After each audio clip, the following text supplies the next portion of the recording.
একটা শব্দ আছে, পরিস্থিতি। আমরা প্রত্যেকেই কোনো না কোনো সময় এই পরিস্থিতির শিকার হয়েছি।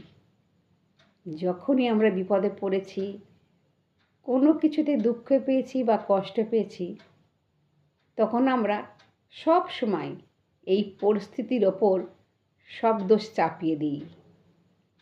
আর দেখতে গেলে কোথাও না কোথাও ঠিকই করি। আর এই পরিস্থিতি সবসময় পাল্টাতেই থাকে। এই যে দেখছো দিন, দিনের পরে রাত, রাতের পরে দিন, আবার রাত আবার দিন।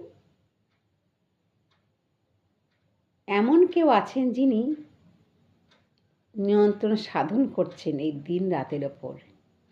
তিনি হলেন সূর্য। তেমনি আমাদের মনকেও সূর্য বলে মনে করতে হবে। যদি আমরা মনকে নিয়ন্ত্রণ করতে পারি, তবেই জীবনে সব কিছু নিয়ন্ত্রণ করতে পারবো। জীবন অনেকটা সহজ হয়ে যাবে।